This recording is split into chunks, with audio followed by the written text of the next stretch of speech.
எப்படின்னா நிறைய பேர் நினைக்கிறாங்க கர்த்தர்கிட்ட கேட்டு கர்த்தருடைய காதுல இருந்து சத்தத்தை கேட்டுட்டு ஒரு பெண்ணை நான் சூஸ் பண்ணிட்டேன்னா என் லைஃப்ல கஷ்டமே வராது அப்படின்னு நிறைய பேர் நினைக்கிறாங்க. சாரி, நீங்க தவறான ஒரு எண்ணத்துல இருக்கீங்க. கர்த்தரே உங்ககிட்ட நேரடியா பேசினாலும், எங்க ஆதாமுக்கு யாருங்க பெண்ணு கொடுத்தது? கர்த்தர் தானே கொடுத்தாரு, ஏவாள் தானே கொடுத்தாரு. அந்த அம்மா தானே பழத்தை கொண்டு வந்தாங்க. அந்த அம்மா தானே பழத்தை கொடுத்து அவனையும் பாவத்துக்குள்ளாக்கி இந்த அம்மாவும் பாவத்துக்குள்ளாக்கி. அப்போ கர்த்தர் கொடுத்தாலும் பாவம் அதுக்குள்ள வர முடியுமா? முடியும். கர்த்தர் அதனாலதான் உங்களுக்கு ஏவாள மட்டும் ஆதாமுக்கு கொடுக்கல, கூட ஒரு கட்டளையும் கொடுத்திருந்தாரு. நடுவுல உள்ள விருட்சத்தின் கனியை மட்டும் புசிக்காத, நன்மை தீமை அறியும், அதை புசிக்காதன்னு சொல்லி கொடுத்திருந்தாரு. அதே மாதிரிதான் நமக்கும் பொண்ணை மாத்திரம் கல்யாணம் பண்றதுக்கு கிறிஸ்துவுக்கு உட்பட்ட பொண்ணை மாத்திரம் கெட்டுன்னு உங்களுக்கு சத்தத்தை இன்னைக்கு வெளிப்படுத்தல. பிளஸ் நீ அதுக்கு ஏத்தாப்ப நீ உன்னை மாத்தலனா வசனம் அதுக்கு தான் கொடுத்திருக்காரு. நீ எப்படி அட்ஜஸ்ட் பண்ணி போகணும்? உன் மேரேஜ் லைஃப்ல எப்படி நீ அட்ஜஸ்ட் பண்ணி போகணும்?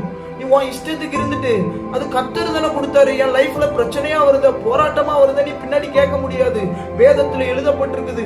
நீ அது எவ்வளவுதான் கர்த்தரே தெளிவா இறக்கி ஏவாளை உன் பக்கத்துல கொடுத்தாலும் நீங்க வசனத்துக்கு நேராக உங்க இருதயத்தை அலைன் பண்ணாம இருந்தீங்கன்னா சண்டைகள் வரலாம், போராட்டம் வரலாம், என் டைவர்ஸ் வரைக்கும் கூட போகலாம். அதனால நீங்க முன்கூட்டியே உங்க இருதயத்தை எப்படி அட்ஜஸ்ட் பண்ணணும், அவர்களுக்கு ஏத்தாப்ப கர்த்தருக்கு பிரியமா எப்படி உங்க குடும்பத்தை ட்ரெயின் பண்ணணும், அதே மாதிரி மனைவியானவளும் தன் புருஷனுக்கு ஏற்றாப்புல எப்படி நடக்கணும், எப்படி செயல்படணும்னு சொல்லி நீங்க முதல்லயே வேதத்தை அறிந்து கொண்டீங்கன்னா அந்த காரியத்துல நீங்க தெளிவா வாழ முடியும்.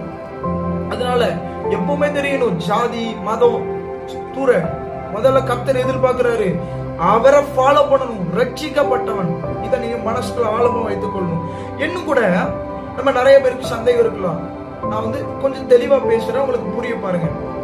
இப்போ ஒரு பையனுக்கு ஜஸ்ட் ஒரு 14 இயர்ஸ் ஆகுது. இப்பவுமே அவன் பொண்ணு பார்க்க ஆரம்பிச்சுட்டான். குணசாலியான ஸ்திரியை கண்டுபிடிப்பவன்யா.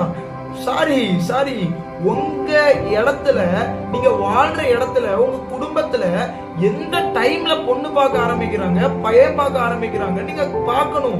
இஃப் இட் இஸ் 26க்கு மேலதான் ஆரம்பிக்கிறாங்கன்னா நீங்க 26ல பாருங்க போதும். அந்த டைம்ல உங்களுக்கு யாரையாவது பிடிச்சிருக்குன்னா நீங்க வீட்டுல இன்ஃபார்ம் பண்ணலாம், சுத்தி உங்க அப்பா அம்மாட்ட இன்ஃபார்ம் பண்ணலாம், அங்க இருந்து அங்க பேசி நீங்க கல்யாணத்தை ஓகே பண்ணலாம். ஆனா அதை விட்டுட்டு நான் 14 வயசுல இருந்து தேடுறேன்னா சாரி, நீங்க விபச்சாரம் பண்ணிக்கிட்டு இருக்கீங்க. நான் டெய்லி சேட் பண்ணுவேன், டெய்லி பேசிக்கிட்டு இருக்கேன்னா நீங்க விபச்சாரம் பண்ணிக்கிட்டு இருக்கீங்க.